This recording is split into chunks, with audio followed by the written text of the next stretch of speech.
Écoutez, chers amis, bonsoir. Le père Guillaume Marie est absent ce soir parce que je crois qu'il a une réunion avec des catéchumènes. Voilà, mais il se joint à moi pour vous souhaiter une bonne soirée. Et voilà, donc le père Guillaume Marie, Monseigneur Monsieur le rabbin Éric Aziza et moi-même sont heureux de vous accueillir ce soir et d'accueillir en particulier Monseigneur Jean-Marie Levert, qui est évêque auxiliaire du diocèse de Bordeaux, et Monsieur le rabbin Moshe Tayeb, qui est le rabbin de Bordeaux.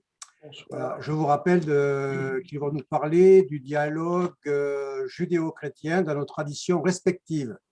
Tel est le sujet de notre conférence ce soir. Donc, je rappelle le rapport au dialogue judéo-chrétien dans nos traditions respectives. Ce sujet nous paraissait essentiel lorsque nous avons élaboré notre programme au début d'année, en septembre 2020, mais il est d'autant plus essentiel dans le contexte actuel avec la récente affaire Halimi. Je me permets de rappeler deux points essentiels avant de débuter cette conférence, en tout cas deux points qui pourraient servir d'introduction. Alors, le premier point, si vous voulez, le fait que l'Église reconnaisse le peuple juif comme une entité qui doit être respectée et considérée comme fraternelle est un tournant majeur, inédit depuis 2 millénaires. Les textes de Vatican II soulignent l'importance d'étudier les traditions pour ce qu'elles sont et plus seulement pour ce que l'autre en comprend. C'est du bon sens dans toute relation humaine, mais malheureusement, cela n'allait pas de soi entre nos deux religions. Voilà le premier point sur lequel je voulais insister. Malgré cette volonté affirmée, il faut regretter que les décisions prises au sommet d'une institution religieuse ne se répercutent pas systématiquement dans la conscience des fidèles. Et il reste encore beaucoup de choses à faire dans le monde chrétien en particulier, d'où l'intérêt de notre association. Du côté juif aussi, un travail éducatif profond, me semble-t-il, reste à faire, en insistant, selon moi, sur deux choses. D'abord, les Juifs doivent comprendre que l'Église ne cherche pas à les convertir, et donc ils doivent regarder le monde chrétien avec moins de méfiance et d'inquiétude. Ça me paraît important. Et en retour, ils doivent respecter la théologie chrétienne pour ce qu'elle est, c'est-à-dire un monothéisme trinitaire qui a sa valeur propre, même s'il ne correspond pas au premier abord, au modèle traditionnel juif. On pourrait analyser la situation et peut-être qu'on découvrirait des choses en explorant la littérature.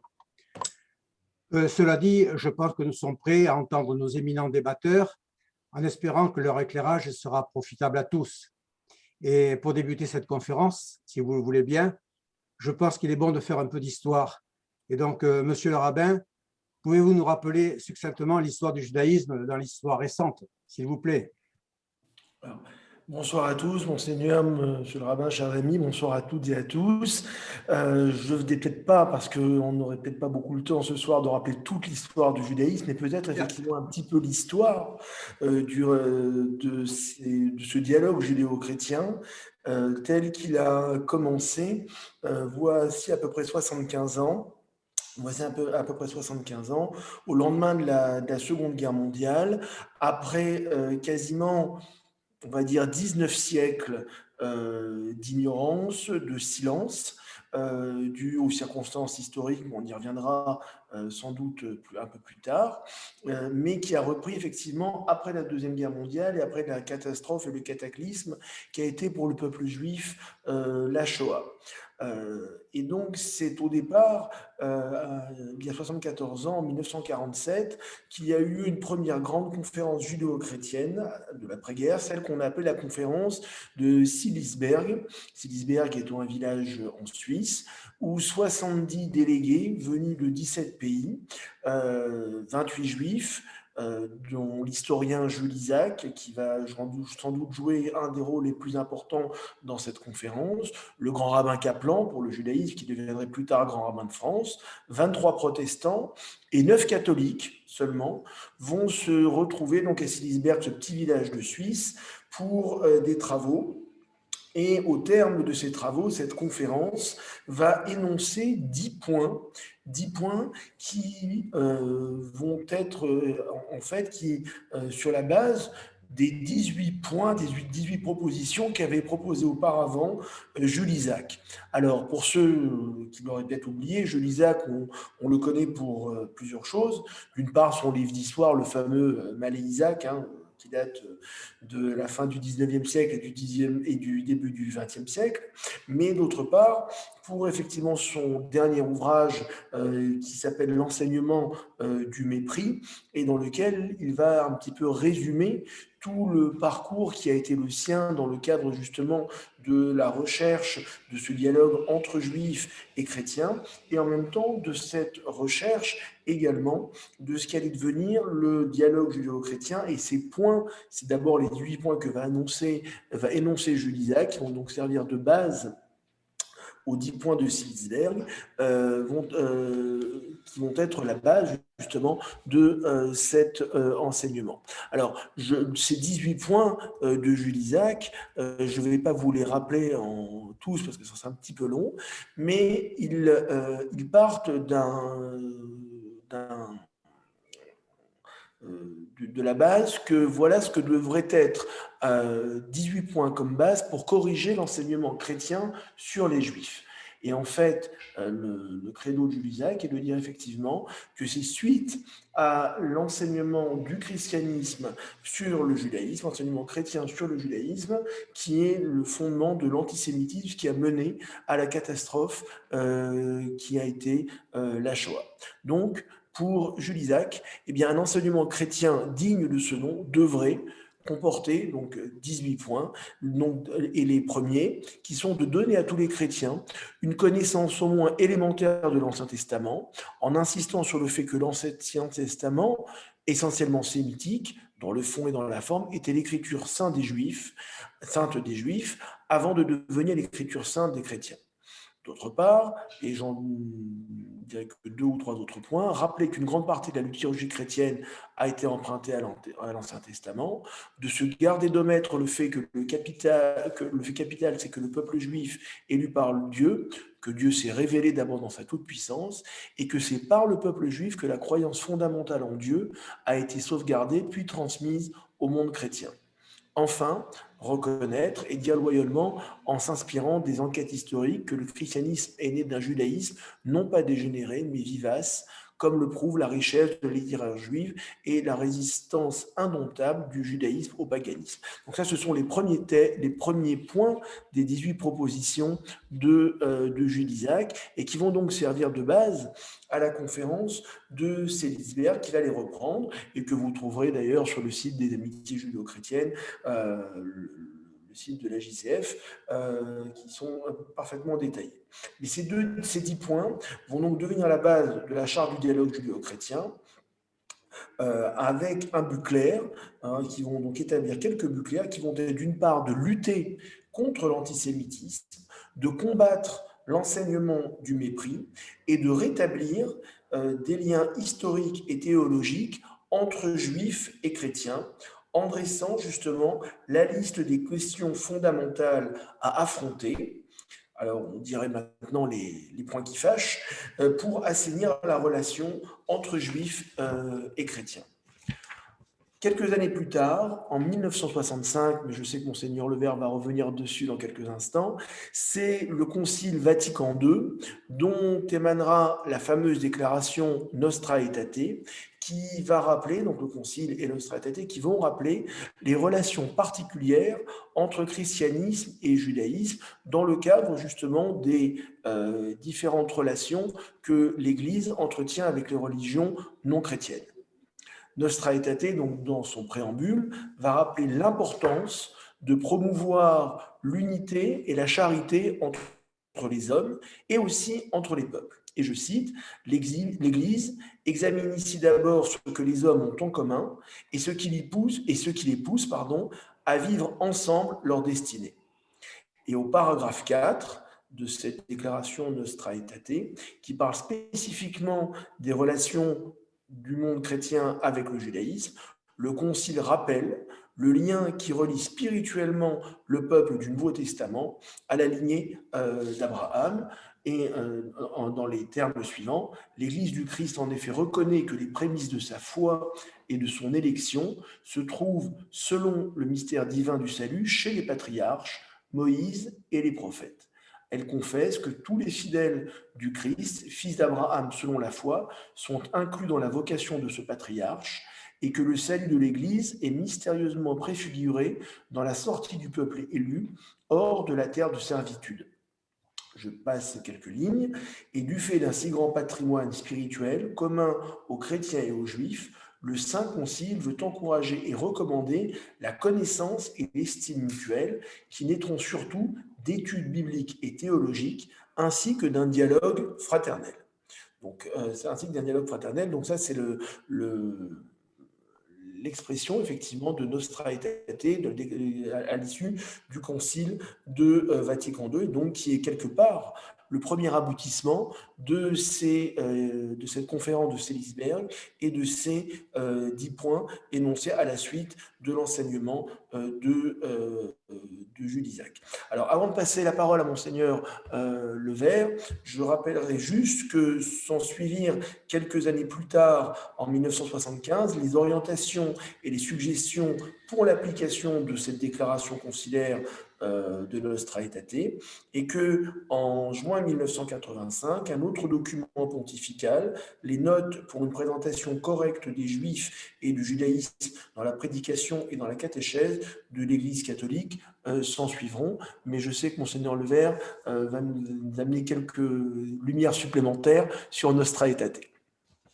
Oui, pardon, excusez-moi.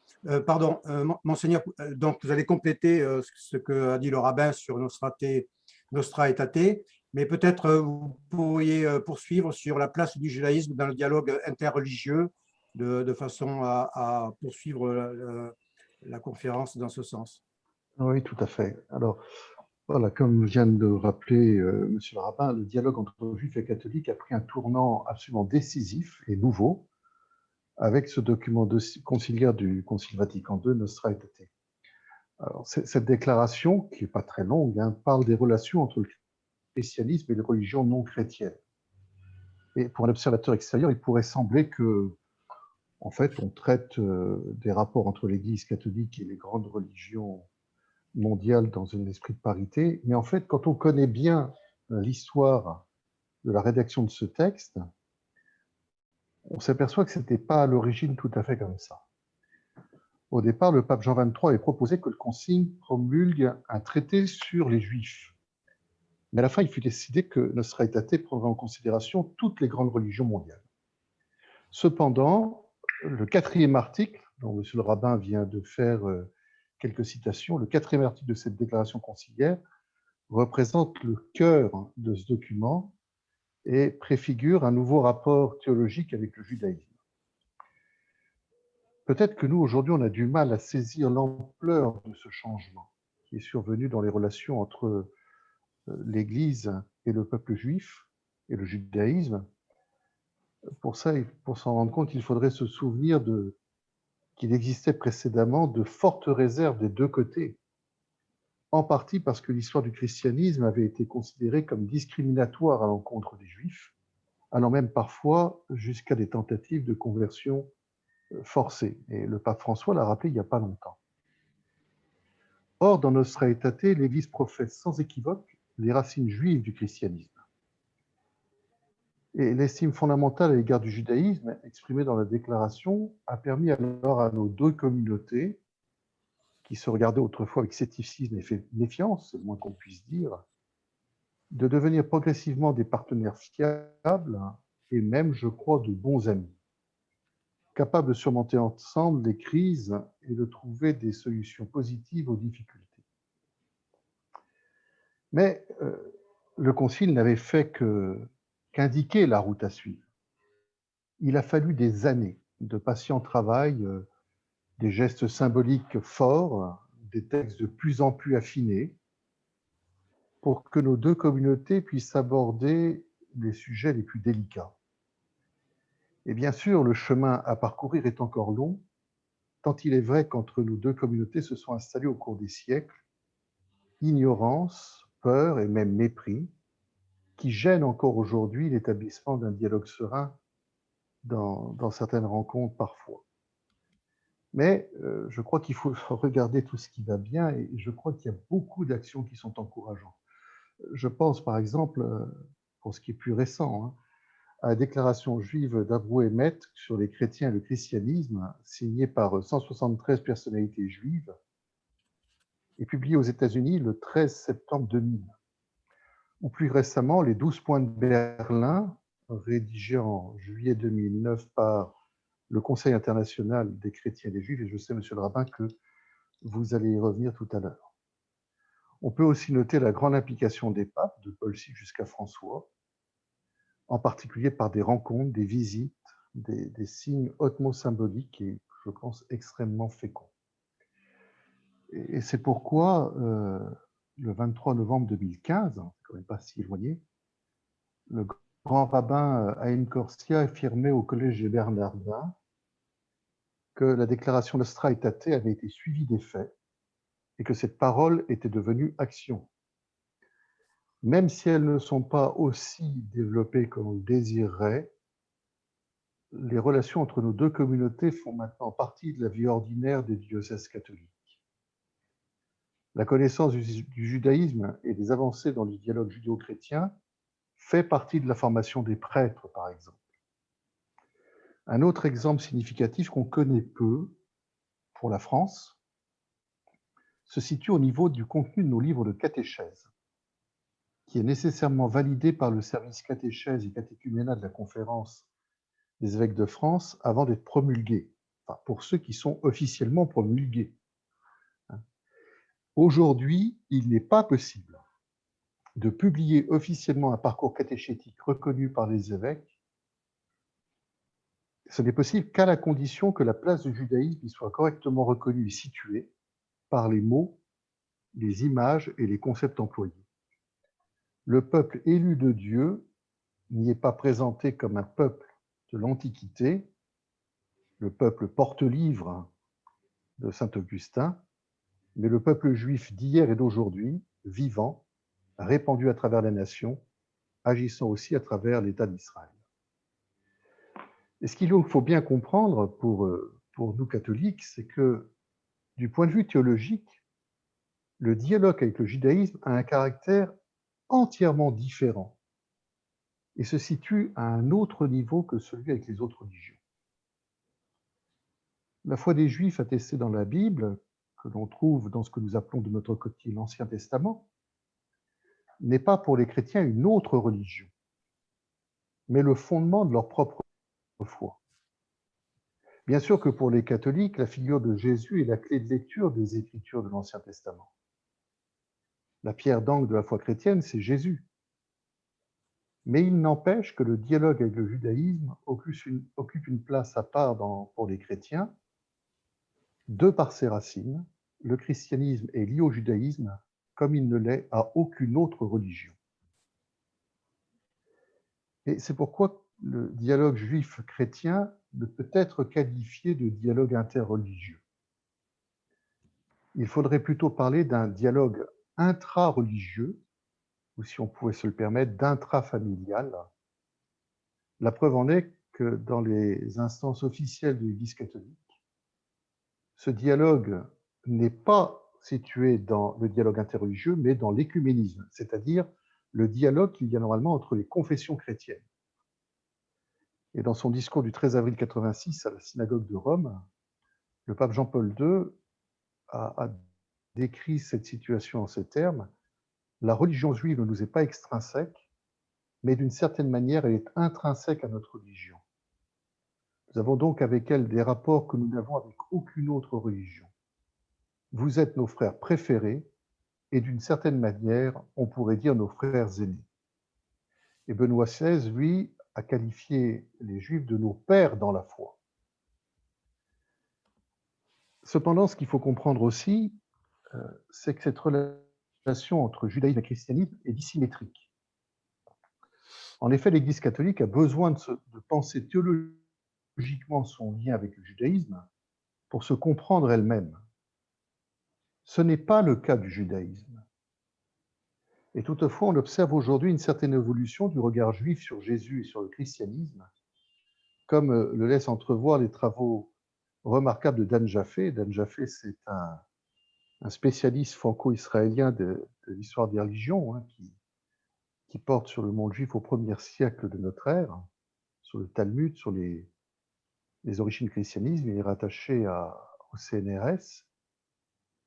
Et il montre que cette évolution tend à montrer que le véritable enjeu, qui concerne tout autant les juifs que les chrétiens, n'est pas seulement celui d'une meilleure connaissance mutuelle, il s'agit de la perception par chaque communauté de la vocation qui est la sienne, et dont chacune découvre peu à peu qu'elle ne peut la comprendre qu'en acceptant de l'avoir reçue en partage avec l'autre, et non de manière exclusive. Et nous avons aussi l'œuvre de Colette Kessler. Alors Colette Kessler, c'est une femme absolument remarquable qui a été la vice-présidente de l'amitié judéo-chrétienne en France pendant plus de 30 ans, qui est cofondatrice du mouvement juif libéral de France. Elle témoigne de la fécondité d'une telle approche.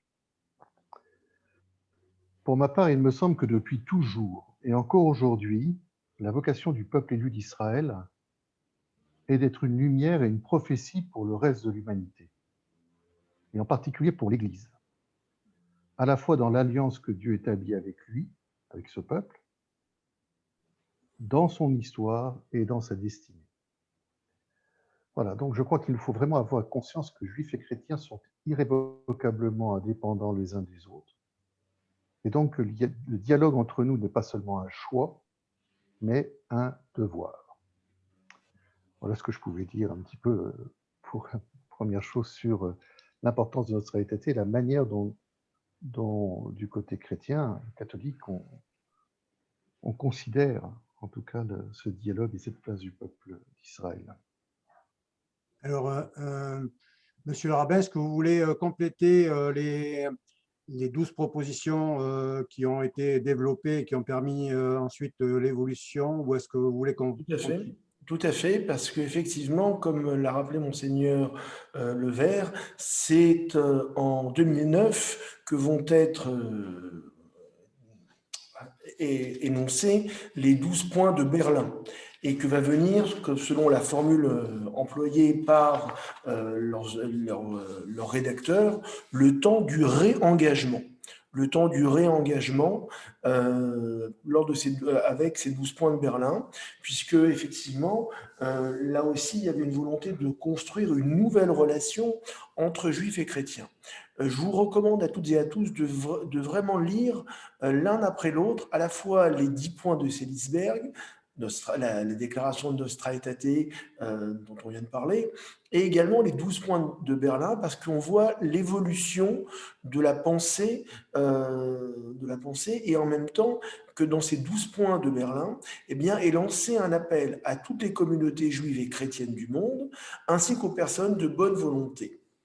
Et si les 10 points de Seelisberg semblaient ne s'adresser qu'aux chrétiens, eh bien les 12 points de Berlin, eux, vont inviter aussi les juifs et les communautés juives du monde à repenser leur regard et leur relation avec les chrétiens.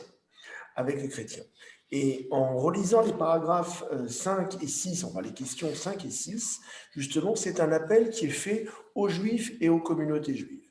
Nous invitons tous les juifs et toutes les communautés juives à se joindre à notre effort permanent pour éradiquer tous les vestiges d'animosité et de caricature à l'encontre des chrétiens et resserrer les liens avec les églises chrétiennes à travers le monde. Et nous nous engageons à poursuivre les buts suivants. Reconnaître, alors donc c'est pour l'appel pour les juifs, reconnaître les efforts accomplis par de nombreuses communautés chrétiennes de la fin du XXe siècle pour réformer leur attitude à l'égard des juifs. Point 6, réviser les textes juifs et la liturgie à la lumière de ces réformes chrétiennes, et en s'affrontant au texte juif qui apparaît xénophobe ou raciste, après avoir réalisé que de nombreuses traditions religieuses ont produit des textes inspirés, mais également des textes problématiques. Et ainsi, faire la différence entre la critique impartiale d'Israël et l'antisémitisme. Donc, il y a véritablement dans ces 12 points de Berlin un travail à accomplir, aussi un travail pédagogique, liturgique, réciproque, et qui engage aussi le monde juif, et pour pouvoir justement avoir un dialogue, c'est-à-dire effectivement un véritable échange et une véritable reconnaissance mutuelle. De la même façon que Nostra Aetate s'était fondée justement sur le premier patriarche, Abraham, eh bien, en relisant ce chapitre 12 de la Genèse, Dieu annonce une alliance à Abraham, comme vous le savez, et nous apprenons aussi la nécessité pour les descendants d'Abraham d'être porteurs de la bénédiction que Dieu lui promet. Comme dit le verset 2 du chapitre 12, « Je ferai de toi un grand peuple, je te bénirai, je te grandirai, et ton nom sera bénédiction. » Et ces versets et cette promesse indiquent, à mon sens, la nécessité d'aller vers l'autre et de faire que la bénédiction ne soit pas seulement un espoir, une prière ou une incantation, mais que nous soyons capables de faire, parce que nous faisons, que nous soyons capables justement de changer et d'améliorer ce monde. Et comme Abraham va aller vers l'autre pour lui enseigner la connaissance de Dieu, eh bien, nous devons, et nous les Juifs en premier, d'aller vers les autres, d'aller vers l'autre pour lui faire connaître qui nous sommes et comment nous percevons justement cette connaissance de Dieu. Et le dialogue donc menant à la connaissance est donc essentiel, et la transmission comme la connaissance doit se faire par l'oralité, par l'échange, par le dialogue, qui vise à relier tout en les uns et les autres, tout en respectant les convictions de l'autre. Alors, 3 étapes sont nécessaires à ce dialogue: se rencontrer, se connaître et établir un climat de confiance. Et ces 3 étapes sont nécessaires pour dialoguer en vérité et dans le respect de l'autre, pour éviter que tout soit trop consensuel. Alors, permettez-moi de vous parler de ma propre expérience du dialogue judéo-chrétien et de l'évolution peut-être aussi de ces relations un petit peu qui est un peu symptomatique dans nos communautés, de la perception aussi qu'en ont les fidèles de nos communautés. Alors, je vais vous raconter deux expériences, une qui est assez ancienne, puisque elle remonte à plus de 35 ans, j'avais à peine 17 ans. Et mon maître, le grand rabbin Cahen, qui était le rabbin de Neuilly, intervenait lors d'une après-midi organisée par l'Amitié judéo-chrétienne de France, à Rueil-Malmaison ou à Nanterre, je ne me souviens plus exactement. Et à l'époque, je ne me destinais pas du tout encore à la carrière rabbinique. Mais donc le rabbin Cahen m'avait demandé de l'accompagner. Je n'avais pas compris pourquoi, mais finalement, quelques années plus tard, j'en ai eu la perception. Donc à cette conférence qui avait regroupé énormément de monde, dans une grande salle de théâtre, il y avait l'évêque de Nanterre, le grand rabbin de Paris, mon maître, le rabbin Cahen, et encore 2 ou 3 autres intervenants, qui ont fait donc des communications, et le rabbin Cahen lui avait fait une communication sur les fêtes de pèlerinage. Tandis que le grand rabbin de Paris et l'évêque de Nanterre ont fait un exposé sur l'état des relations entre judaïsme et christianisme et leur perception justement de ces relations. Donc on est il y a 35 ans, à peu près en 1985 ou 86. Du haut de mes 17 ans, l'exposé sur les fêtes me parla beaucoup plus de ce que je connaissais par rapport au judaïsme que la discussion plus théologique et plus philosophique entre l'évêque et le grand rabbin. Et je me souviens par contre que mes voisins non juifs dans cette salle furent beaucoup plus intéressés par cet échange que par véritablement connaître un aspect des fêtes juives, des fêtes de pèlerinage en l'occurrence. Bien des années plus tard, alors que j'étais déjà sorti du séminaire rabbinique et j'avais été convié à participer aux travaux éducatifs en ma qualité de directeur du Talmud Torah de Neuilly, donc aux travaux éducatifs et pédagogiques de l'association Bible à Neuilly qui venait d'être créée. Alors pour la petite histoire, on est en 1994 et Bible à Neuilly regroupait toutes les communautés religieuses de Neuilly pour faire connaître à tous, croyants comme non-croyants, pour faire connaître la Bible. Avec des activités pédagogiques, culturelles de tous ordres, et aussi des activités tournées vers les enfants. La nouveauté de ce dialogue et de cette initiative, c'est qu'elle venait des fidèles des paroisses et des communautés, et non pas des instances officielles, comme souvent ça avait été le cas jusque-là.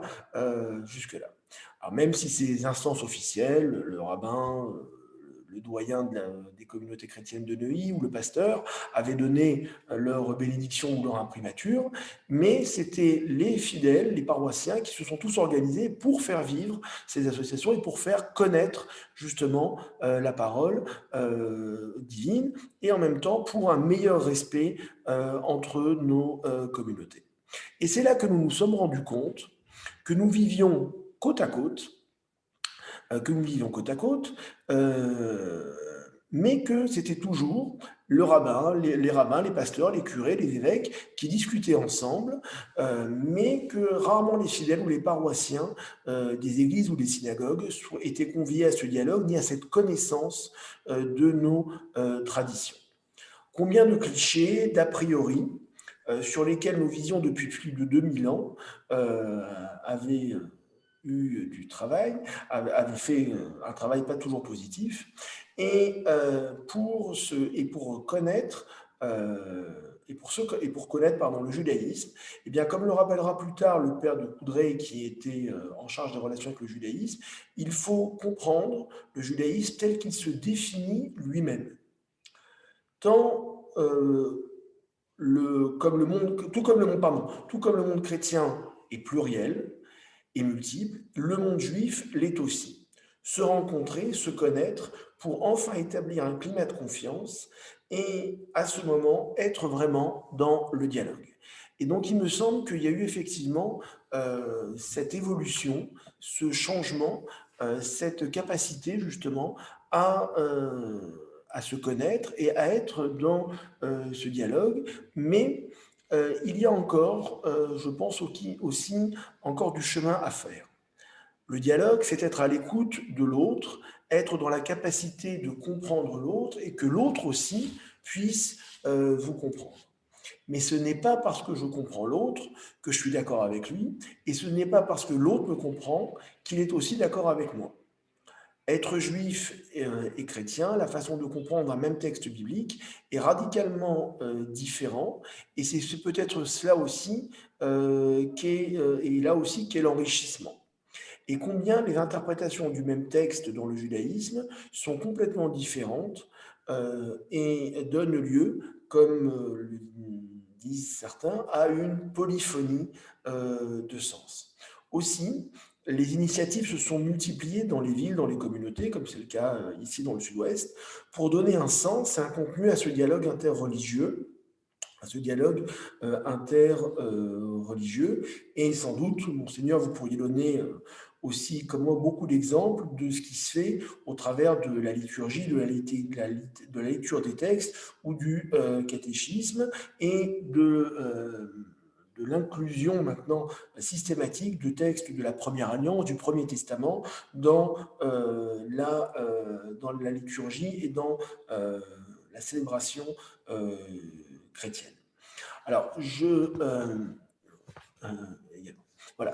Je vous parlerai encore d'une petite expérience personnelle. C'est aussi l'ouverture qui a eu lieu par rapport à nos synagogues. Pendant très longtemps, la visite, quand on faisait visiter des synagogues, soit à des écoles d'obédience chrétienne ou à des groupes des amitiés judéo-chrétiennes ou de catéchistes, était une visite faite un petit peu façon musée. C'est-à-dire qu'on venait visiter un lieu comme on visiterait un petit peu un musée avec ses objets liturgiques, et que l'on regardait avec beaucoup d'intérêt pour leur beauté, pour leur différence, mais sans plus. Là aussi, il y a eu une évolution, puisqu'on est passé d'une visite donc de ce type musée à la participation de nombreux non-juifs aux offices, c'est-à-dire de venir assister à un office et de comprendre aussi et d'expliquer notre liturgie, la liturgie juive, pour que les visiteurs, chrétiens ou pas, eh bien, puissent comprendre l'imbrication des textes, comment est organisé un office et l'importance aussi de la centralité de la lecture du texte biblique au travers de la lecture de la Torah, le Shabbat ou les jours de fête, par exemple. D'autre part, je me suis un petit peu initié au dialogue judéo-chrétien il y a quelques années, en tant que juif et en tant que rabbin, je ne parlais que de l'Ancien Testament ou de la liturgie juive selon les sources traditionnelles, le Talmud, le Midrash. Ce qui m'a valu combien de fois l'étonnement de mes interlocuteurs chrétiens sur l'interprétation fondamentaliste des Juifs sur leurs textes, et d'autre part, quand je citais parfois un peu trop de textes midrashiques, ça c'était plutôt nos amis protestants qui trouvaient que les rabbins avaient toujours fait preuve de beaucoup d'imagination au travers des textes du Midrash ou du Talmud qui parfois semblaient plus inspirés de la comptine ou de la science-fiction. Donc, il y avait effectivement ces deux réactions, à la fois ce côté un peu admiratif de cette proximité avec le texte, et donc ce côté fondamental de la lecture du texte pour nous juifs, et d'autre part, de peut-être parfois cet abusement par rapport à l'exégèse, aux allégories des textes du Talmud ou du Midrash. Mais à l'exemple de penseurs tels que André Abécassis ou de rabbins tels que le rabbin Grunewald ou Jacob Grunewald ou le rabbin Philippe Haddad, eh bien on m'a demandé, et je l'ai fait, une lecture juive des textes du Nouveau Testament. Et en l'occurrence, je m'étais initié à la lecture de l'évangile de Matthieu. Alors vous me direz que c'est le plus juif des 4 évangiles, mais qui avait cet intérêt d'une part pour moi, je dirais de la nouveauté, mais en même temps de comprendre comment Jésus, né juif, parle aux juifs de son époque. Et on avait mené cette lecture sur un certain nombre de séances à l'évêché de Nanterre, à l'invitation du père Tonier, qui était chargé des relations avec le judaïsme sur le diocèse de Nanterre, ce qui m'avait demandé, moi, beaucoup de travail et de réflexion, mais j'ai compris aussi que une lecture des textes chrétiens était aussi nécessaire pour nous les juifs, pour comprendre également qu'on ne peut pas comprendre l'enseignement de Jésus ni de celui de ses disciples si on ne l'inscrit pas dans l'horizon juif et dans la tradition vivante d'Israël.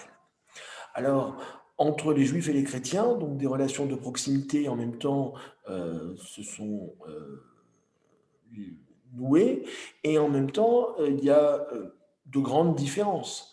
Et le père Christian Algoud rappelait aussi que les relations sont source d'étonnement, de bousculement parfois, voire d'incompréhension, mais il est fondamental pour un chrétien de connaître le judaïsme. Et je dirais que de plus en plus, il est, pour nous aussi juifs, fondamental de connaître le christianisme. Alors la réciproque est-elle vraie et comment est-elle vécue? Mais ça, j'y reviendrai un peu plus tard. Bon, merci, Monsieur le rabbin.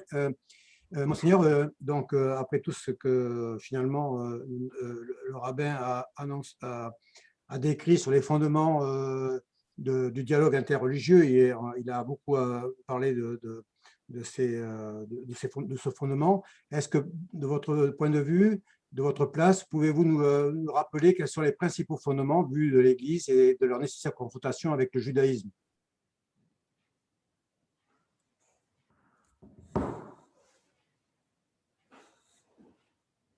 Oui, il se rapproche beaucoup de ce que vient de dire Monsieur le rabbin. Alors, évidemment, on ne peut pas pleinement comprendre ce que nous vivons, nous, comme chrétiens, sans aller interroger toute la foi, toute la culture judaïque. Alors, le premier fondement de notre dialogue, c'est bien évidemment les origines juives de Jésus et les premiers disciples. Les premiers chrétiens sont des juifs. Ça, c'est un fait historique. Mais il y a aussi tout ce que vient de dire Monsieur le rabbin sur l'écriture sacrée du peuple juif, qui pour nous l'Ancien Testament, même si nous lisons cet Ancien Testament à la lumière du Nouveau, il n'empêche que pour les catholiques, le Nouveau Testament ne se substitue pas au premier. Et c'est pour ça qu'un certain nombre par exemple, il n'y a pas si longtemps que ça, le pape François, dans La joie de l'Évangile, disait encore qu'il y avait une riche complémentarité qui nous permet, ça c'est très important, de lire ensemble les textes de la Bible hébraïque et de nous aider mutuellement à approfondir les richesses de la parole. Voilà. Il y a d'autres affirmations qu'il fait. Par exemple, dans la commission biblique pontificale de 2001, a publié un document qui s'appelle Le peuple juif et ses saintes écritures dans la Bible chrétienne. Ce texte dit que la lecture juive de la Bible est une lecture analogue à la lecture chrétienne, laquelle s'est développée parallèlement. Chacune de ces deux lectures est solidaire de la vision de foi respective dont elle est un produit et une expression.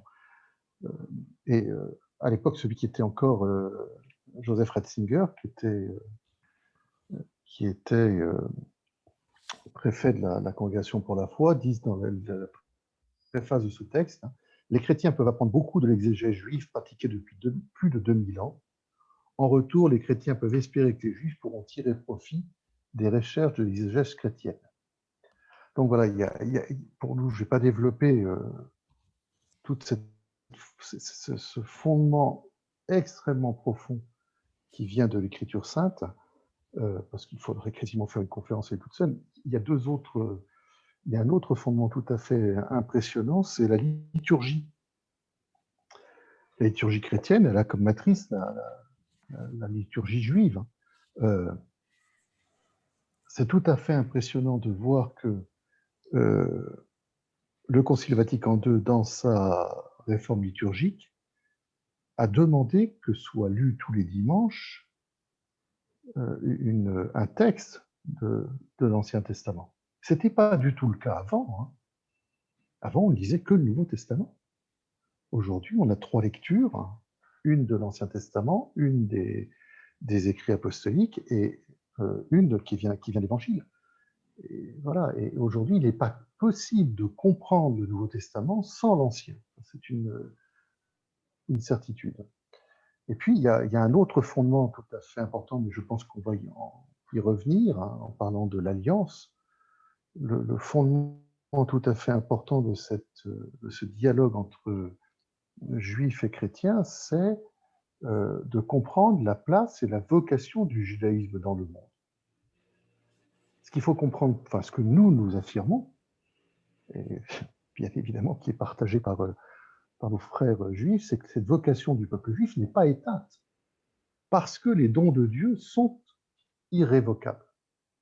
Ça, c'est un acte de foi que nous posons. Tout en croyant que le salut pour les chrétiens dépend de la foi au Christ, que cette foi d'ailleurs soit implicite ou explicite, l'Église catholique ne met pas en doute la permanence de l'amour de Dieu pour le peuple élu d'Israël. Et même si on a pu voir dans le passé une théologie de la suppression de la synagogue, on a même de l'iconographie là-dessus, une synagogue qui aurait été rejetée par Dieu et qui aurait été remplacée par l'Église, eh bien, aujourd'hui, on affirme fortement qu'une telle position est dépourvue de tout fondement. Le Concile Vatican II appelle l'Église le nouveau peuple de Dieu, mais ça n'implique pas que le peuple de Dieu d'Israël a cessé d'exister. Et ça va même plus loin que ça, puisque Lumen Gentium, un autre texte de Vatican II, dit dans son numéro 2 que l'Église a été admirablement préparée dans l'histoire du peuple d'Israël et l'Ancienne Alliance. Et donc, une chose fondamentale que nous devons comprendre et accepter, et ça a des conséquences énormes pour tout le reste, c'est sans doute ce que nous allons encore dire ce soir, c'est que l'Église ne remplace pas le peuple élu de Dieu, le peuple d'Israël. Voilà. Et c'est là où on en arrive justement à cette notion d'alliance. Et je crois, monsieur le rabbin, que vous vouliez en parler. Vous vouliez parler de ce qu'on appelle, nous, on dit qu'il y a l'ancienne nouvelle alliance. Est-ce que c'est si vrai que ça, en fait, les catholiques ne le pensent plus. Il y a une alliance qui est celle d'Abraham, mais qui s'est faite avec Abraham, qui se déploie ensuite dans nos peuples. Mais peut-être, monsieur le rabbin, que vous voulez commencer par en parler. Effectivement, reprenons le récit biblique. Dans le récit biblique de la création, et c'est le fondement de la Bible, de la Torah, Dieu façonne un seul être humain comme géniteur de toute l'humanité. Et tous nos commentateurs insistent effectivement sur le fait que l'humanité n'a qu'un seul père pour que personne ne puisse revendiquer avoir une filiation ou une paternité supérieure à l'autre. Donc ainsi, le message de la Bible est irrécusable et tous les hommes appartiennent à la même famille. Après le déluge et Noé, ce message va se renforcer avec une nouvelle étape de l'histoire qui est à nouveau inaugurée par une seule famille. Et donc au commencement, la providence de Dieu s'exerce sur cette humanité universelle et non différenciée. Et lorsque Dieu va choisir Abraham, je vais en parler tout à l'heure, premier patriarche, puis Isaac et Jacob, c'est leurs descendants, il va leur confier une double mission, fonder le peuple d'Israël, appelé à recevoir en héritage et à former et organiser une société modèle en terre promise, la terre d'Israël, tout en étant une source de lumière pour l'ensemble de l'humanité. Alors, depuis la destruction du second temple de Jérusalem, donc en 70 après notre ère, eh bien pour les Juifs, nous avons connu persécution, exil, persécution. Pourtant, comme le rappellera le prophète Samuel, eh bien la majesté d'Israël ne ment pas et l'alliance éternelle avec le peuple d'Israël n'a pas cessé de se manifester malgré les pires adversités que le peuple juif a pu subir. La double obligation pour le peuple juif, c'est d'être une lumière pour les nations.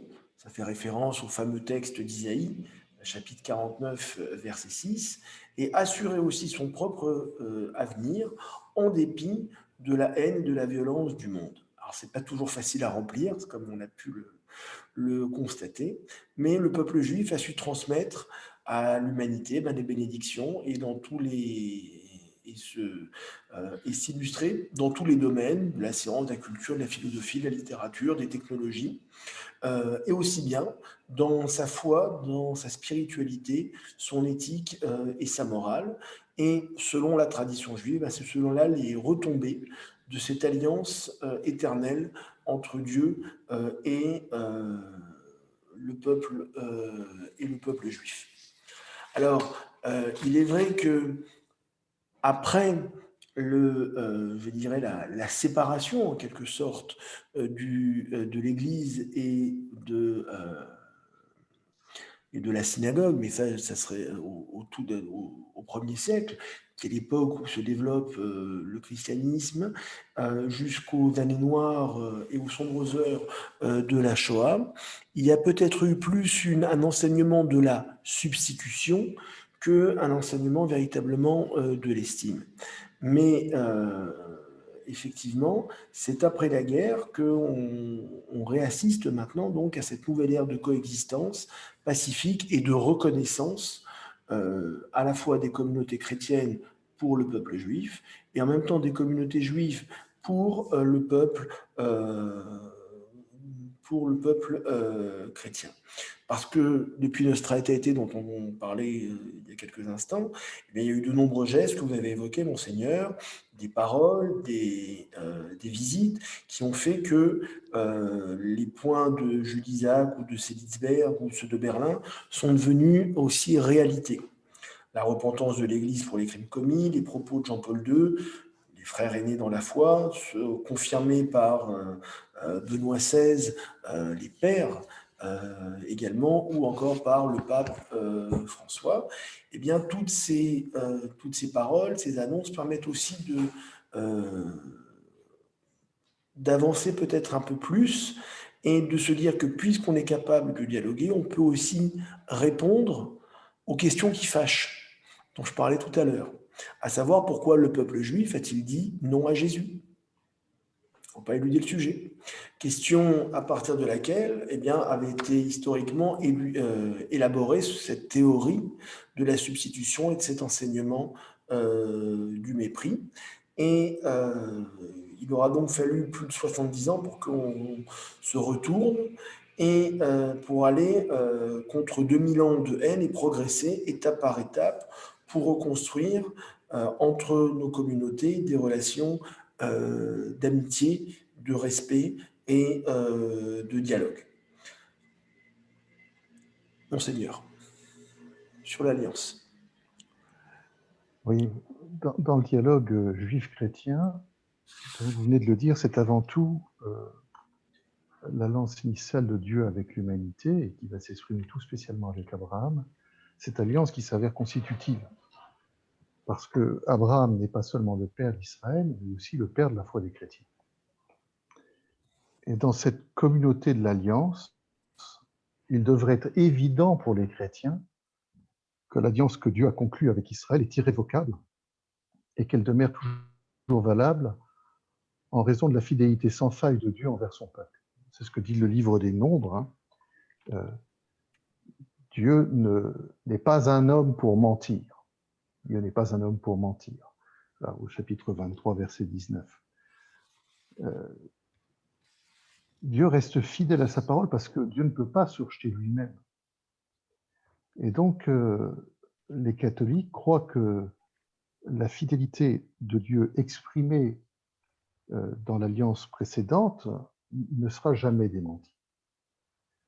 Et donc, cette nouvelle alliance auquel ils croient, qui se passe dans le Christ, ne révoque pas l'alliance antérieure, mais pour eux, la porte à son accomplissement.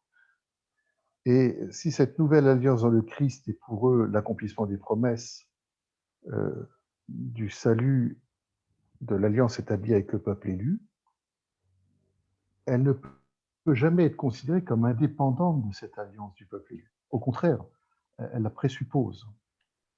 L'alliance chrétienne est fondée sur l'alliance juive parce qu'en définitive, le Dieu d'Israël a conclu l'alliance avec Israël, son peuple, mais c'est aussi le même qui a rendu possible l'alliance en Jésus-Christ, dans la foi chrétienne.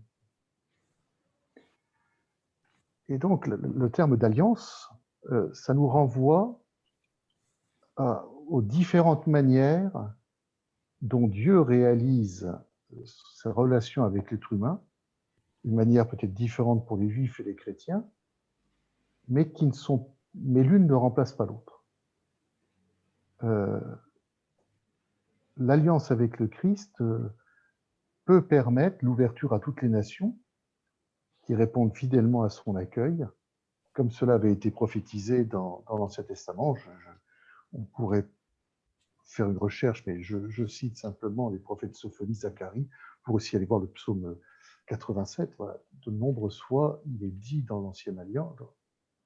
l'Ancien Testament que cette alliance avec Israël, elle est faite pour s'ouvrir à tous les peuples. Et donc, les catholiques sont convaincus qu'il n'y a qu'une seule histoire de l'alliance de Dieu avec les hommes. Et qu'à travers l'alliance dans le Christ, c'est l'alliance d'Abraham qui a été étendue à tous les peuples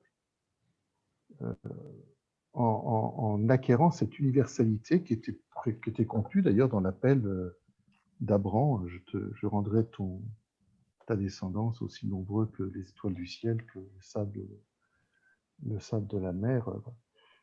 Et c'est tellement constitutif de la foi chrétienne que cette alliance en Abraham, que sans Israël, l'Église risquerait de perdre son rôle dans l'histoire du salut. Et sans la perspective de l'alliance abrahamique, les Juifs pourraient de leur côté arriver à la conclusion que sans l'Église, Israël risquerait de demeurer trop particulariste et ne pas saisir l'universalité de son expérience de Dieu. Voilà. Et pour nous, Israël et l'Église demeurent liés de façon absolument indéfectible. Alors cette alliance, cette unité d'alliance et de salut fait, vous venez de le dire, monsieur le rabbin, que juifs et catholiques peuvent œuvrer ensemble au service de l'humanité entière, parce qu'ils savent et qu'ils croient que Dieu a parlé aux hommes, ils savent et ils croient que Dieu offre sa lumière à l'humanité, ils savent et ils croient que Dieu les appelle et les met en marche, et donc nous pouvons ensemble, et ça c'est absolument fondamental, nous pouvons ensemble proclamer au monde l'amour du Dieu unique pour l'humanité et son désir de sauver cette humanité, même si nous le faisons de façon différente. Voilà ce que je pourrais dire en plus de vos propos, monsieur le rabbin, sur l'Alliance, mais évidemment, il faudrait tellement approfondir ça sur ces questions de vocation mutuelle de nos deux peuples. Alors en fait, Ancienne Alliance ou Nouvelle Alliance a pour conséquence dans le passé de convaincre l'autre de sa vérité. Alors, compte tenu de ces beaux discours, qu'en est-il aujourd'hui de l'évangélisation vue des Juifs et des chrétiens? Alors, comme on l'a dit, on ne va pas éluder les questions qui fâchent, mais il est vrai que nous nous rejoignons avec Monseigneur sur effectivement cette perception de l'Alliance et le fait de pouvoir travailler ensemble à cette connaissance de Dieu.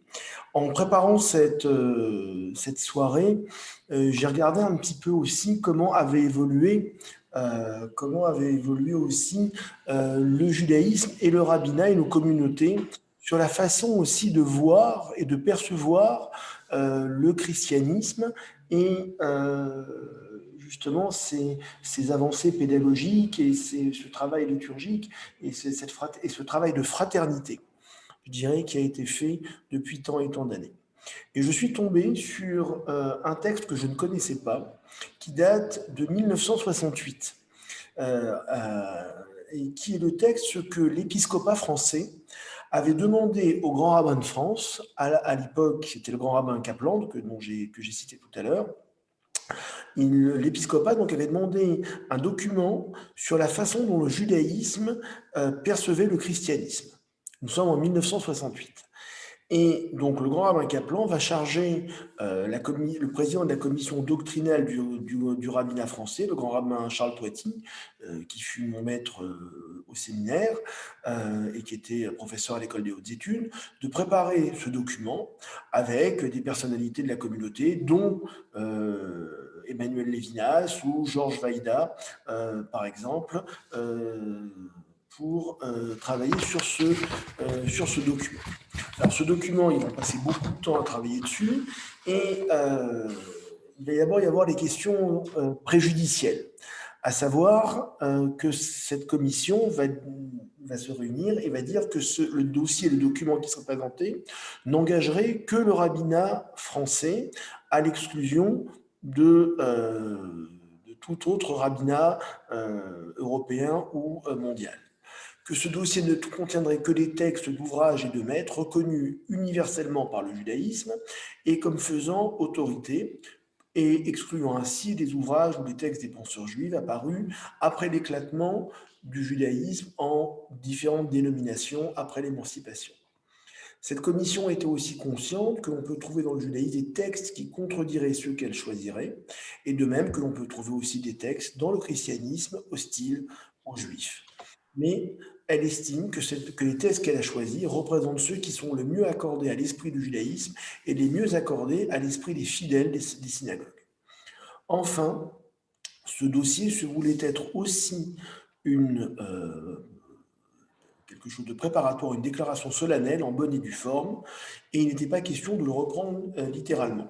Alors, donc, ça date de 1968, et le dossier va être présenté, les textes vont être présentés 10 ans plus tard, en 1978, au Congrès rabbinique. Et la présentation et surtout le débat qui va en suivre va être tellement houleux parmi les membres du rabbinat qu'il fut décidé de le retirer, et ce document dont je vous parle maintenant va rester un document privé. Mais je vais vous le citer. Pourquoi? Parce que, effectivement, déjà, sous la plume du grand rabbin Toitui, de Emmanuel Lévinas ou de Georges Vaïda, eh bien, il y a une réflexion qui, plus de 40 ans plus tard, eh bien, même près de 50 ans plus tard, puisqu'elle a commencé en 68, eh bien, reste aussi tout à fait d'actualité, et en même temps, nous renvoie à nous juifs aussi aux questions que l'on se pose toujours, et en même temps qui permettrait aussi peut-être encore d'améliorer nos relations avec nos frères chrétiens. À savoir que parmi les grands sujets et les grandes questions qu'on va poser ce document, d'une part, c'est de dire que le rejet du christianisme aurait pu être évité. Le rejet du christianisme aurait pu être évité. Alors, je ne vais pas rentrer trop dans le détail pour ne pas prendre trop de temps, mais il faut savoir que toutes ces propositions vont être étayées sur la base de textes, soit talmudiques, soit bibliques, soit des grands auteurs de la tradition juive. D'autre part, que contrairement à ce qui a été longtemps affirmé, les chrétiens ne sont pas idolâtres, ils adorent le Dieu qui a créé le monde et ont en commun avec les Juifs un certain nombre de croyances. Enfin, il y a un salut éternel des chrétiens, et Israël doit inspirer les chrétiens comme les musulmans, comme l'ensemble de l'humanité. Et christianisme et islam ont contribué à améliorer l'humanité. Sans oublier, et c'est là-dessus que terminera le grand rabbin Toitsi en citant le Kuzari, que christianisme et islam ont frais la voie du Messie que nous attendons, que nous, peuple juif, attendons toujours, peuple juif, attendons toujours. Le christianisme et l'islam ne font que frayer la voie pour le roi Messie et pour améliorer, en hébreu les taken, améliorer, réparer, changer le monde entier, afin qu'il serve Dieu d'un commun accord. Donc là, c'était les propos de cette commission, rééditée en 1978. Bien des années plus tard, à l'occasion du 50e anniversaire de la déclaration de Nostra Aetate, eh bien, la conférence des rabbins européens a aussi émis un texte pour l'Église catholique et sur la perception justement du judaïsme sur l'Église catholique. Alors ce texte a été présenté donc à la conférence des rabbins européens en mars 2016 et il a été présenté par le grand rabbin Gutmann, qui était grand rabbin de Strasbourg et qui est donc membre permanent du conseil permanent de la conférence des rabbins européens. Et ce texte s'appelle « Entre Jérusalem et Rome, le partage de l'universel et le respect du particulier, réflexion sur le 50e anniversaire de Nostra Aetate ». Et parmi donc les choses que dit ce texte, eh bien, les rabbins vont dire qu'effectivement, vont rappeler que le pape François a récemment dénoncé une nouvelle forme d'antisémitisme envahissante et même à la mode, en confiant à une délégation du Congrès juif mondial attaquer les juifs et de l'antisémitisme, mais s'en prendre directement à Israël est aussi de l'antisémitisme. Il peut y avoir des désaccords politiques entre les gouvernements ou en matière politique, mais l'État d'Israël a parfaitement droit à l'existence dans sa sécurité et dans sa prospérité. Nostra Aetate exhorte à encourager la connaissance et l'estime mutuelle et à engager des dialogues fraternels. Et donc les rabbins vont dire « Nous applaudissons à l'œuvre des papes, des responsables ecclésiaux et des chercheurs qui ont participé avec passion à ces évolutions, notamment des partisans résolus du dialogue judéo-catholique, dont le travail collectif à la fin de la guerre jusqu'à nos jours a conduit justement à Nostra Aetate et à tous ces jalons qui ont été posés, et jusqu'au rétablissement des relations diplomatiques entre le Vatican et Israël. » Mais plus loin, et c'est ça qui est aussi très intéressant, Au début, donc, le peuple, voilà, il y a ce mea culpa du peuple juif et du rabbinat. Au début, un bon nombre de dirigeants juifs doutaient de la sincérité des gestes d'ouverture de l'Église envers la communauté juive, en raison de la longue histoire de l'antijudaïsme chrétien. Avec le temps, on s'est clairement aperçu que les transformations de l'attitude et des enseignements de l'Église sont non seulement sincères, mais de plus en plus profondes, et que nous entrons dans une ère de tolérance grandissante, de respect mutuel et de solidarité entre les membres de nos confessions respectives. Catholiques et juifs, reconnaissons les uns comme les autres que notre fraternité ne saurait faire disparaître d'un coup de balai nos différences doctrinales. Elle renforce cependant une authentique bienveillance mutuelle envers les valeurs essentielles que nous partageons et que, si elle ne s'y limite pas, englobe la vénération de la Bible hébraïque. Les divergences théologiques entre judaïsme et christianisme sont profondes. Les articles fondamentaux de la foi chrétienne axés sur la personne de Jésus, considéré comme le Messie et l'incarnation de la deuxième personne d'une Trinité divine, créent une séparation irréductible avec le judaïsme. L'histoire du martyr juif dans l'Europe chrétienne offre un témoignage tragique de la ferveur et de la ténacité avec lesquelles les Juifs ont résisté à des croyances incompatibles avec leur foi immémoriale et éternelle, et qui requiert une fidélité absolue à la Torah, écrite ou orale. En dépit, j'en terminerai là, en dépit de ces profondes différences, certaines des plus hautes autorités du judaïsme ont affirmé que les chrétiens gardent un statut particulier parce qu'ils adorent le Créateur du ciel et de la terre, qui a libéré le peuple d'Israël de l'esclavage d'Égypte et exerce sa providence sur toute la création. Donc, il y a encore du chemin à parcourir, et en dépit donc de nos divergences théologiques, nous considérons les catholiques comme nos partenaires, des alliés proches, des amis et des frères dans notre recherche commune d'un monde meilleur, jouissant de la paix et de la justice sociale et de la sécurité. Voilà. Par notre vocation à être lumière pour les nations, nous nous sentons appelés à favoriser l'aspiration de l'humanité à la sainteté, à la moralité, à la piété. Au fur et à mesure que le monde occidental se sécularise, il abandonne nombre des valeurs communes aux juifs et aux chrétiens. La liberté religieuse se trouve ainsi de plus en plus menacée, aussi bien par ces forces du sécularisme que par celles de l'extrémisme religieux. C'est pourquoi nous cherchons à entretenir un partenariat avec la communauté catholique en particulier et les autres communautés religieuses en général, afin d'assurer la liberté religieuse, de soutenir les principes moraux liés à nos religions, et spécialement le caractère sacré de la vie, le sens de la famille traditionnelle, et de cultiver la conscience religieuse et morale de la société. Donc c'est dire si effectivement nos rabbins sont aussi capables, ont été si capables à la fois de cette analyse et en même temps de pouvoir aussi accepter cette main tendue qui a été celle aussi de l'Église depuis Nostra Aetate. Merci, monsieur le rabbin. Monseigneur, quel message en conclusion vous voulez laisser à nos auditeurs à l'issue de cet échange fructueux?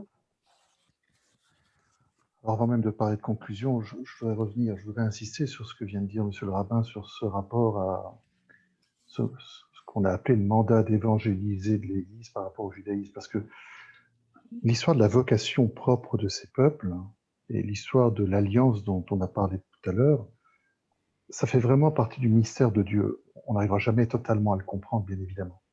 N'empêche que ça a une conséquence énorme pour nos relations avec le peuple d'Israël.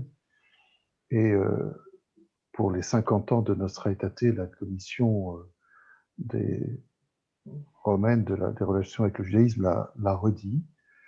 Il ne s'agit pas de déployer des efforts missionnaires pour convertir les Juifs, pour l'Église catholique aujourd'hui, mais plutôt d'attendre l'heure voulue par le Seigneur où nous serons tous unis et où tous les peuples invoqueront d'une seule voix et le serviront.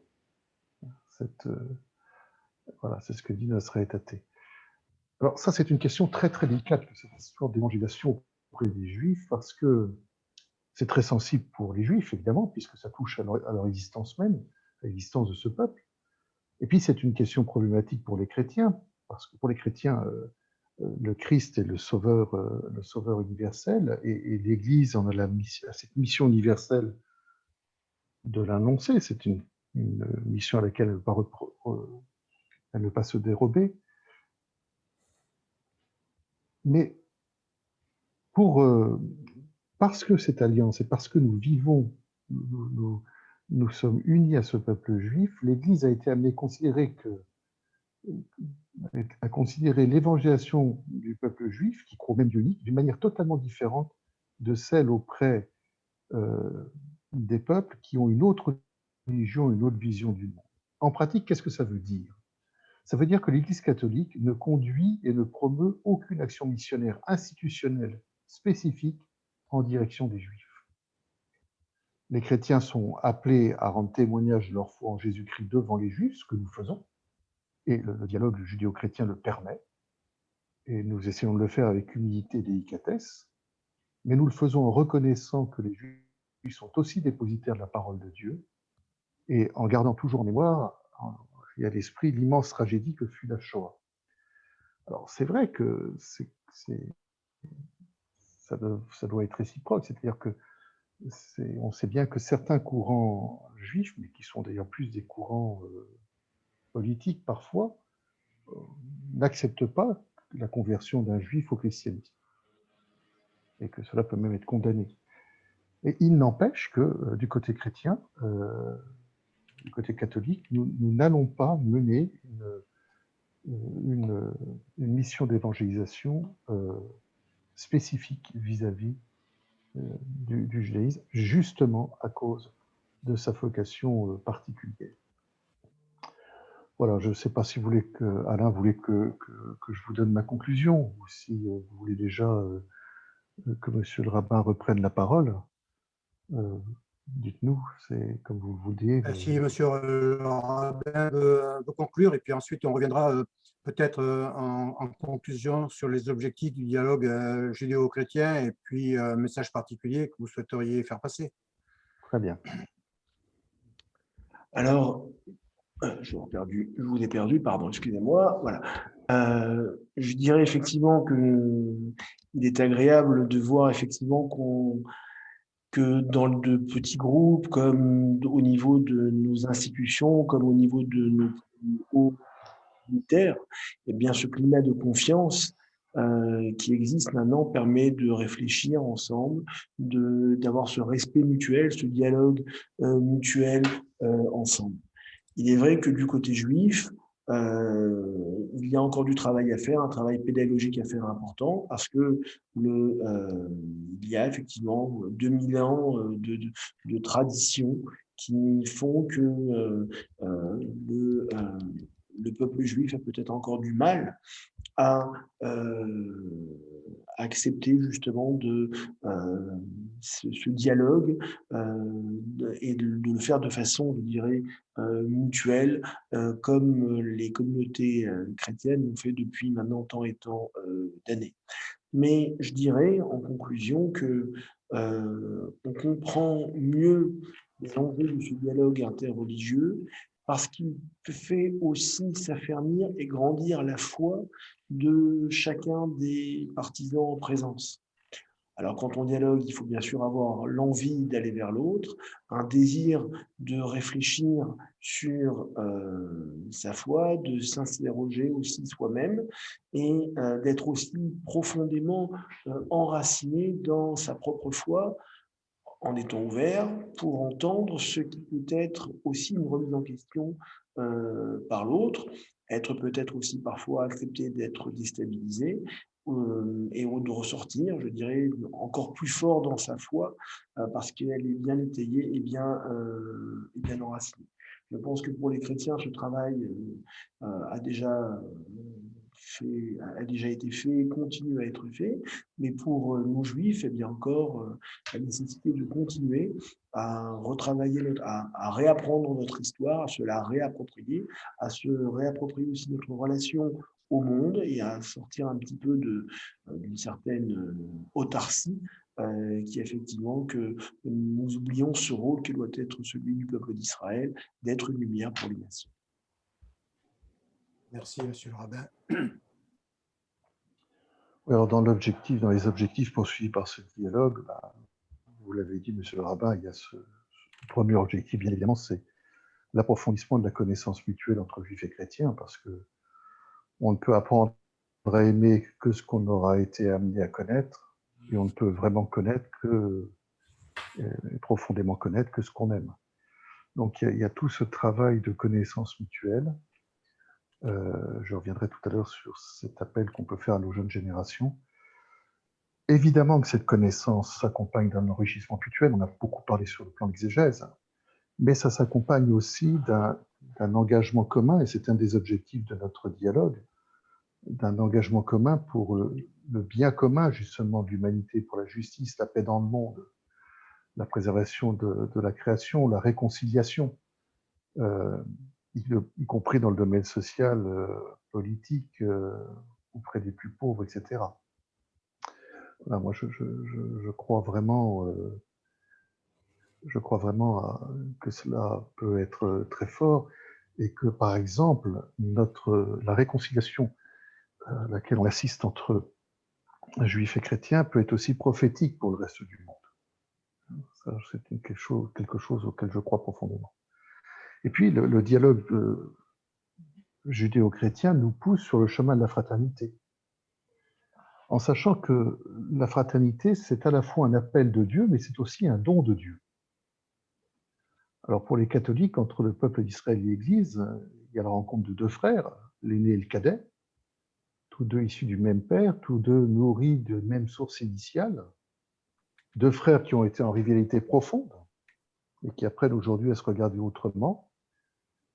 Voilà, la fraternité nous est donnée par le Dieu Père de tous les hommes, mais ça ne suffit pas, il faut que ces frères se confirment sans cesse mutuellement dans leur fraternité. Ça ne suffit pas de le savoir, il faut en plus le faire, quoi. Et encore une fois, je crois que cette fraternité judéo-chrétienne est prophétique pour le monde et un véritable chemin de fraternité universelle dans un monde qui en manque cruellement. Voilà, je crois ce à quoi pensait le pape François quand il déclarait à l'American Jewish Committee en mars 2019, donc c'est pas très très vieux, hein. Voilà ce qu'il disait, je le cite. À une époque où l'Occident est exposé à une sécularisation dépersonnalisante, il appartient aux croyants de chercher à collaborer pour rendre plus visible l'amour divin pour l'humanité et pour mettre en œuvre des gestes concrets de proximité afin de lutter contre l'indifférence croissante. Dans la Genèse, après avoir tué Abel, Caïn dit « Suis-je le gardien de mon frère ?» Avant l'homicide qui enlève la vie, il y a l'indifférence qui efface la vérité. Oui, Caïn, c'était justement toi le gardien de ton frère, toi comme nous tous, selon la volonté de Dieu. Et le 15 avril dernier, donc c'est vraiment tout récent, il y a une rencontre intitulée Fraternité, multilatéralisme et paix, autour de l'encyclique Fratelli Tutti, qui a été organisée par la mission permanente du Saint-Siège auprès des Nations Unies et d'autres organisations internationales à Genève. Et là, le rabbin Abraham Skorka, a déclaré « Fratelli Tutti est l'un de ces textes catholiques dans lesquels un juif peut rapidement observer la présence d'une vertu biblique qui est fondamentale à la fois dans le judaïsme et dans le christianisme, la fraternité. » Et cette fraternité, qui n'est pas seulement une fraternité humaine, parce que nous sommes tous de la même humanité, qui vient aussi de ce Dieu unique que nous adorons, elle a comme fondement indispensable la lutte contre toute trace d'antisémitisme et d'antijudaïsme. Et c'est aussi un des objectifs fondamentaux du dialogue juif-chrétien. C'est Jésus lui-même qui dit que le salut vient des Juifs. Ce ne sont pas les chrétiens après qui le disent, c'est dans l'Évangile. Et ce qui fait que toute atteinte portée au peuple juif par des chrétiens est une blessure que les chrétiens s'infligent à eux-mêmes. Et que les chrétiens doivent condamner tout acte d'antisémitisme d'où qu'il vienne. Voilà. Et nous savons bien que ces gestes, qui ne viennent pas forcément de chrétiens d'ailleurs, hein, et pas, à mon avis d'ailleurs pas majoritairement, voilà, peuvent toujours émerger aujourd'hui de multiples façons. Le pape François a souligné maintes fois qu'un chrétien ne peut pas être antisémite, et notamment à cause des racines juives du christianisme. Voilà ce qu'il disait encore eh bien, devant l'American Yevich Committee. Pour un chrétien, toute forme d'antisémitisme représente une négation de ses propres origines, une contradiction absolue. Et la déclaration des évêques de France en janvier 2021 dernier, que nous allons rappeler dans quelques semaines à Bordeaux, redit avec force tout cela. Alors, qu'est-ce que je pourrais vous dire en conclusion de ma part? Eh bien, moi, je crois que nous ne pouvons que rendre grâce au Seigneur pour la richesse de l'héritage spirituel commun au judaïsme et au christianisme, sachant que de précieux trésors restent à découvrir. Comme vous venez de le dire, monsieur le rabbin, tout dialogue, pour être véritable, présuppose une bonne connaissance de sa propre religion et de celle de l'autre. Et c'est pourquoi je formule le vœu que les chrétiens cherchent à toujours mieux connaître les composantes fondamentales de la tradition religieuse du judaïsme, et qu'ils apprennent par quel trait essentiel les Juifs se définissent eux-mêmes dans leur réalité religieuse. Il ne s'agit pas que nous, chrétiens, nous soyons en train simplement de réfléchir à la manière dont les Juifs vivent leur foi. Il faut que nous entendions comment les Juifs disent qu'ils vivent la leur. Et inversement.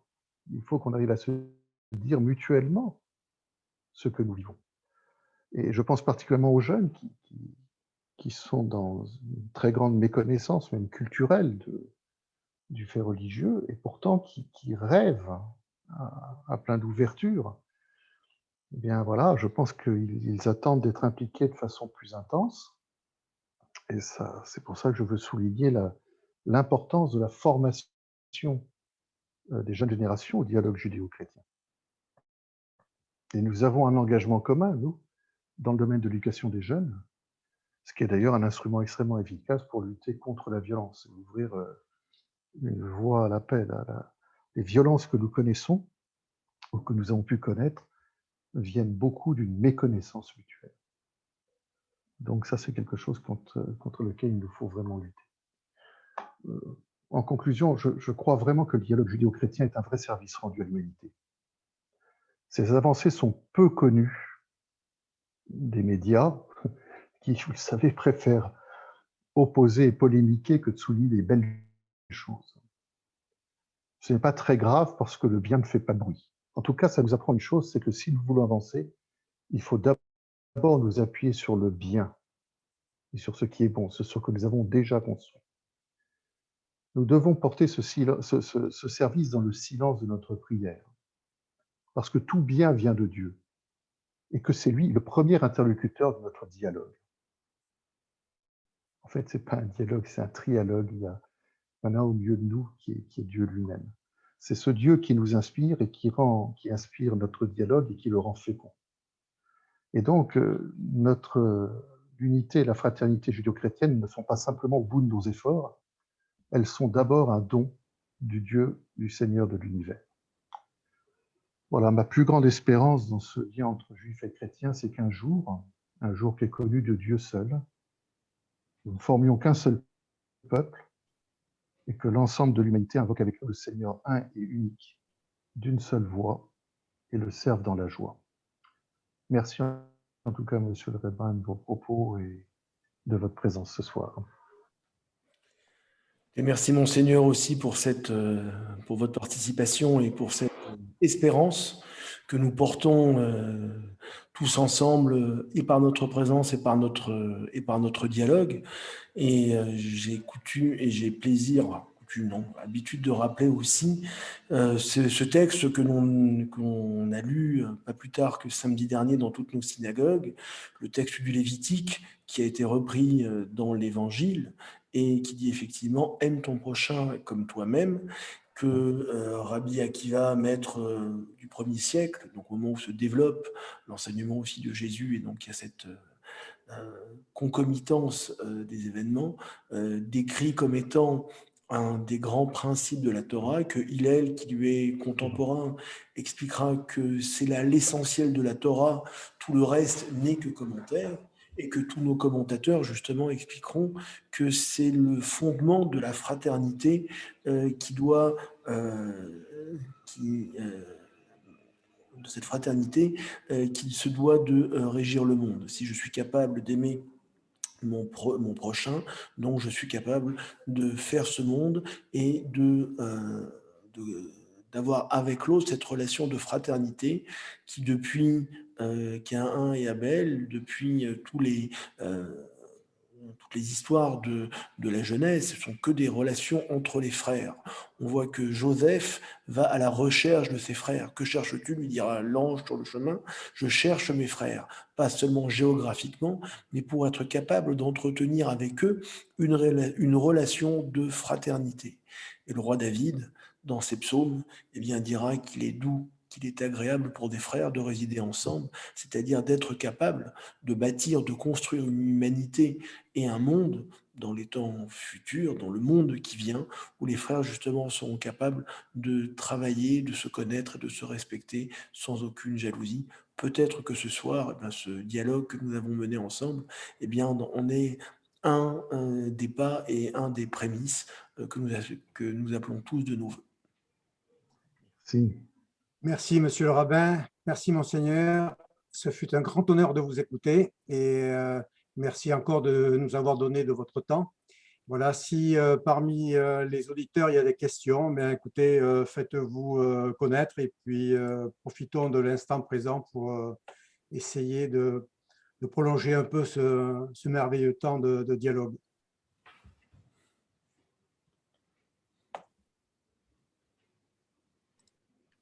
Voilà. J'aimerais remercier Monseigneur Levert et mon collègue et ami le rabbin Taïeb pour leurs brillants exposés et vous dire et rejoindre sur un point, sur le fait qu'aujourd'hui, effectivement, le travail de l'amitié judéo-chrétienne, qui, même si elle a 70 ans, n'est pas, si la fédération a 70 ans, n'est pas un travail réellement connu. Je crois qu'effectivement, il y a un grand travail et un gros effort plutôt à faire là-dessus. Et la fédération a la chance depuis quelques mois d'avoir un nouveau président en la personne de Jean-Dominique Durand qui justement a compris ce qu'il fallait faire. Et si vous avez suivi la presse ces derniers jours, il y a eu des articles et sur l'amitié judéo-chrétienne, sur des prises de position aussi de l'amitié judéo-chrétienne.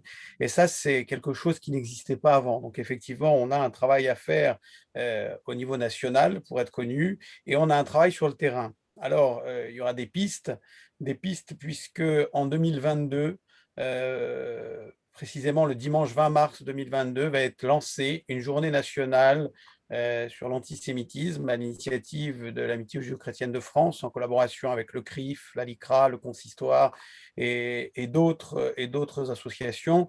Elles sont associées bien évidemment à la Conférence des évêques de France, aussi le Père Le Sourd qui dirige les services du judaïsme, les services diocésains du judaïsme. Donc il va y avoir pas mal de personnes réunies autour de cette journée et Jean-Dominique Durand a tenu à prendre comme date symbolique celle où des enfants juifs ont été tués, donc en référence aux attentats de Toulouse. Pourquoi ça? Parce que dans les activités de l'amitié judéo-chrétienne, il y a la lutte contre l'antisémitisme. Donc ça, c'est déjà une première chose et on est en train de travailler dessus. Il y aura donc un événement national décliné dans tous les groupes locaux. Il faut savoir qu'aujourd'hui, il y a 40 groupes locaux sur le territoire. Ensuite, la deuxième chose, c'est qu'en 2023, il y aura les 75 ans de l'amitié judéo-chrétienne de France et les 60 ans de la mort de Jules Isaac. Et nous allons profiter donc de cet événement pour effectivement faire connaître ce travail-là. C'est-à-dire, vous voyez, aujourd'hui, on était près de 25 personnes connectées. Certains pourraient dire que ce n'est pas beaucoup, d'autres peuvent s'en réjouir. Moi, je crois qu'il faut s'en réjouir parce que ici, sur le bassin d'Arcachon, on a démarré il y a quelques années, en 2017, et on est parti de pas grand-chose, simplement d'une amitié entre quelques personnes, et on s'est dit, voilà, on va faire partager notre amitié à d'autres. Et je crois que c'est ce travail de terrain-là qui va nous permettre, d'une part, de nous faire connaître, et puis aussi de lutter contre cette ignorance qui a été soulignée ce soir. Je crois que c'est un mot-clé important, l'ignorance. Finalement, qu'est-ce qui se passe quand il y a l'ignorance? Il y a une peur. Cette peur, elle amène à une certaine haine, et la haine amène à la violence. Donc, je crois qu'on a un vrai travail à faire. On est tout au début de ce travail. En tout cas, c'était, je crois, important de faire un point ce soir, et puis de se dire que si demain chacun peut en parler autour de soi, dire voilà, j'ai assisté à une conférence, voilà ce qui se passe, voilà ce qu'on pourrait faire, et que chacun se sente concerné, que ce soit bien évidemment côté juif. Le rabbin Taïeb l'a dit, on a du travail à faire nous aussi au niveau de la communauté juive, mais aussi bien du côté chrétien, et de prendre toutes les obédiences, que ce soit catholique, protestant, orthodoxe, et justement eh bien, de se donner la main et de faire ce travail-là. Voilà. Voilà. Est-ce qu'il y a des questions parmi les auditeurs? Je peux intervenir? Oui.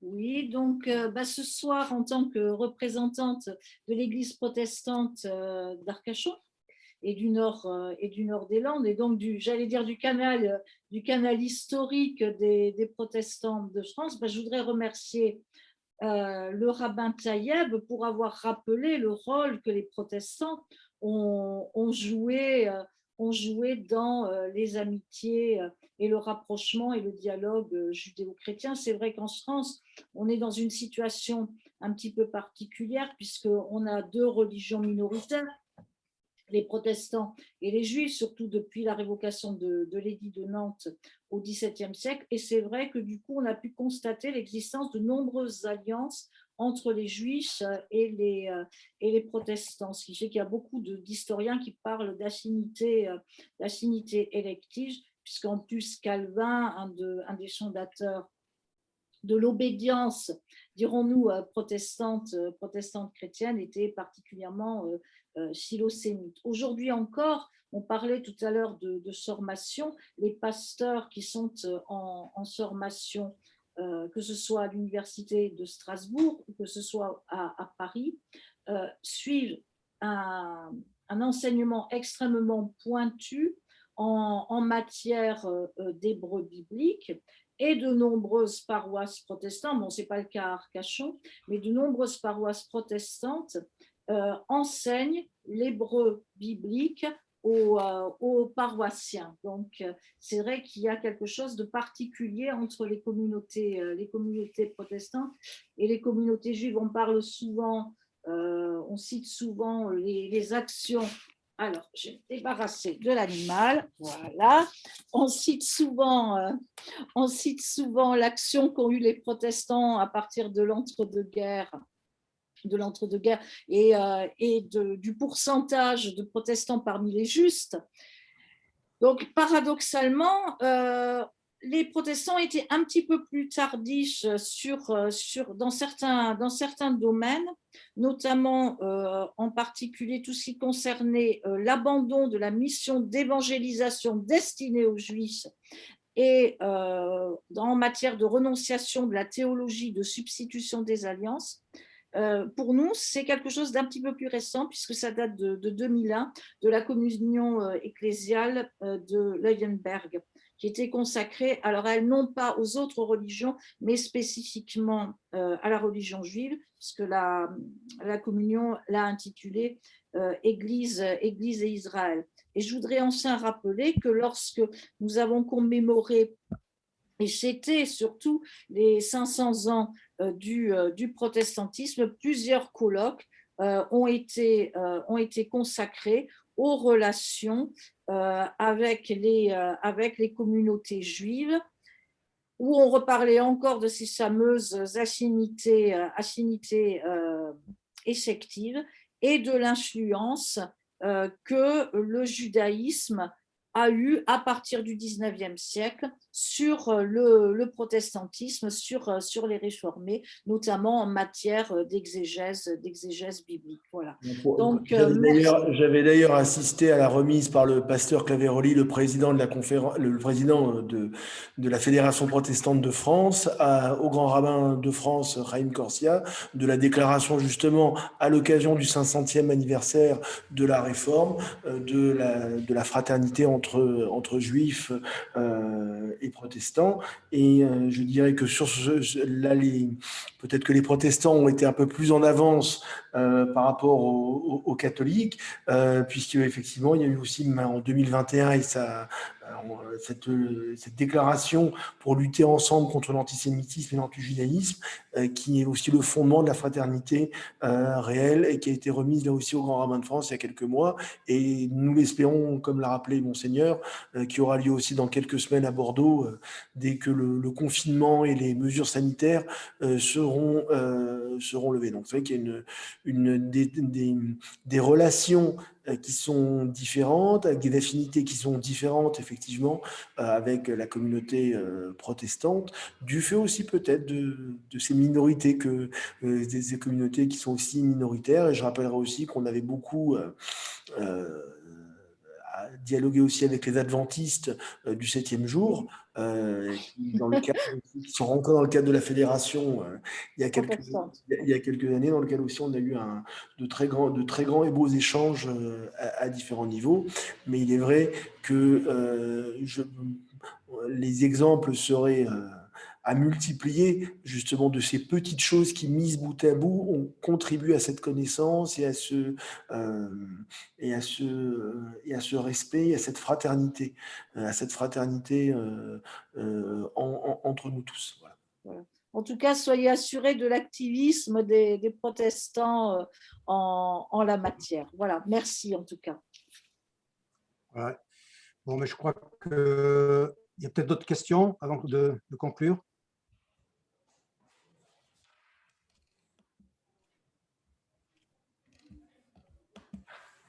Je pense qu'on peut conclure, Alain. Bon, écoutez, avant de conclure, je vais quand même recommander 2 livres que j'ai sous le coude là et qui m'occupent et qui me prennent du temps assez souvent dans ma journée.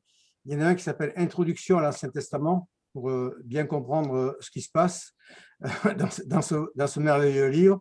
Voilà, c'est un livre de Thomas Romer, professeur au Collège de France, qui est édité chez Labor et Fides.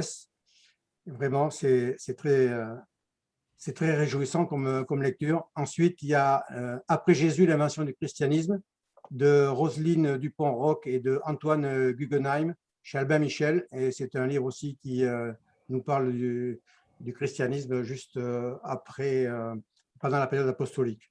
Voilà, je conseille ces 2 livres, c'est vraiment très, très formateur. Voilà. Et je voudrais rappeler aussi que la prochaine réunion aura lieu le mercredi 12 mai. Elle sera animée par Françoise Briand. Et ce soir, on a abordé le thème de l'Alliance, mais elle va nous l'approfondir pendant 1h30. Et donc, je pense que ce sera intéressant pour tout le monde. Voilà. Et écoutez, en attendant, bonsoir. Merci beaucoup encore à nos 2 intervenants. Merci. Et merci de votre présence à tous ceux qui ont participé, qui ont été auditeurs ce soir. N'oubliez pas que votre présence contribue à nous fortifier pour continuer d'agir. Merci beaucoup à tous et bonne soirée. Merci, Monsieur le Président. Merci Alain. Merci.